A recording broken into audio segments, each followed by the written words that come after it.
एक छोटी सी कहानी से आज के इस उज्जवल पाटनी शो की शुरुआत करता हूं। दो बौद्ध भिक्षु, भिक्षु यानी साधु समझ गए होंगे आप। दो बौद्ध भिक्षु रास्ते से जा रहे थे, तो उनके गुरु ने उनको ट्रेनिंग दी थी कि भाई स्त्रियों से थोड़ा दूर रहना, स्त्रियों का स्पर्श, स्त्रियों में ज्यादा आसक्ति, ज्यादा आकर्षण मत रखो। तो इतने में रास्ते में एक छोटा सा तालाब पड़ा जिसको उनको पार करना था। वहां पे एक बहुत सुंदर युवती खड़ी थी। तो उसने इनसे कहा कि मुझे डर लग रहा है, मैं पार नहीं कर पा रही हूं। तो इसमें से एक बौद्ध भिक्षु ने उस युवती को कंधे पे ऐसा करके टांग लिया और तालाब पार कर दिया। तालाब पार करके उस सीनियर भिक्षु ने उसको उतार दिया और आगे चले गए। साथ में एक जूनियर भिक्षु था। वो थोड़ी देर तक बहुत तनाव में रहा। कुछ दूर जाने के बाद वो सीनियर भिक्षु से कहता है कि आपने अच्छा नहीं किया। बोले क्यों अच्छा नहीं किया? बोले गुरुजी ने कहा था कि स्त्रियों से दूर रहना और आपने तो उस स्त्री को कंधे पे लाद लिया। तो सीनियर भिक्षु कहता है अरे मैंने तो उसको कब से उतार दिया, तुम उसको अभी तक दिमाग में लादे हो। साथियों, कितने सारे लोग कितनी चीजों को दिमाग पे लादे हुए हैं। उसने कार्य किया, उसको उतार दिया, उसकी एक आवश्यकता थी, खत्म किया, आगे बढ़ गया। लेकिन दुनिया में कितने लोग कितनी चीज को दिमाग पे लादे हुए हैं।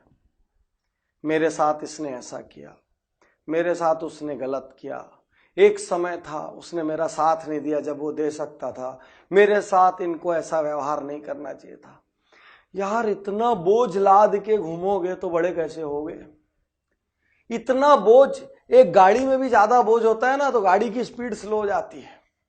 एक कार में बहुत ज्यादा सवारी बिठा दो और उसकी डिक्की में पूरा लोड भर दो तो कार पूरी दब जाती है, स्पीड ब्रेकर भी नीचे से मारने लग जाता है और ऊपर से भी स्पीड कम हो जाती है। इतना बोझ रखोगे तो स्पीड कैसे पकड़ोगे? इतना बोझ रखोगे तो आपकी गाड़ी स्पीड कैसे चलेगी? हर दिन बोझ उतारते चलो। हर रात जब आप अपनी वर्क प्लेस से निकलो, उस दिन वहां के मतभेद वहीं छोड़ के निकलो। और एक कदम आगे बढ़ सकते हो तो किसी से विवाद हो जाए, कोई लड़ाई हो जाए तो सामने वाले से कहना यार आज तेरे और मेरे बीच जो हुआ उसमें मेरी जो गलती है उसके लिए आई एम सॉरी। उसकी क्या गलती है, इसका जिम्मेदारी उसकी है, उसको माफी मांगना है नहीं मांगना है वो उसकी प्रॉब्लम है। आप अपना बोझ उतारो और आगे बढ़ो। बोझ मत लो, किसी जगह का बोझ मत लो।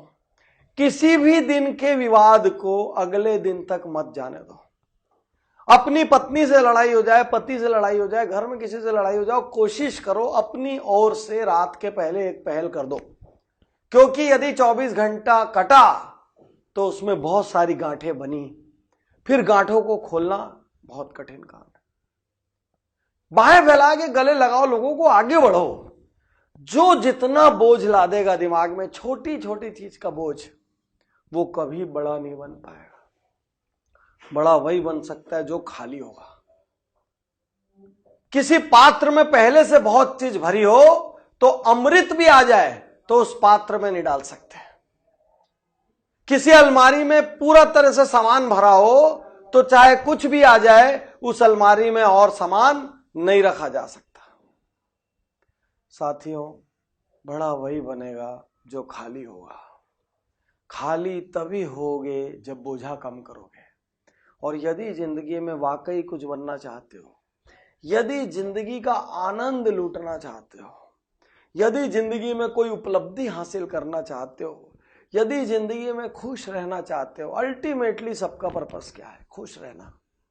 और वो कैसे खुश रह सकता है जो बोझा रखा हुआ है? किसी सीट में आप एक कील गड़ा दो और आप जब भी उस पर बैठो वो कील जोर से चुभे तो आपको कितनी भी महंगी कुर्सी हो बैठने का आनंद नहीं आएगा, भले वो कुर्सी करोड़ों की क्यों ना हो।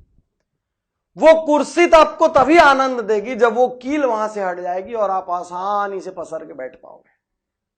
तो बड़ा वही बनेगा जो बोझा कम लादेगा। और जितने भी लोग किसी भी किस्म का बोझ लाद के घूम रहे हैं, ये आपका चुनाव है और ये चुनाव आपको हर दिन छोटा बना रहा है, औसत बना रहा है, आपको तनाव दे रहा है, आपकी रातों की नींद हराम कर रहा है, आपके व्यवहार को खराब कर रहा है, लोगों से आपके संबंध को खराब कर रहा है।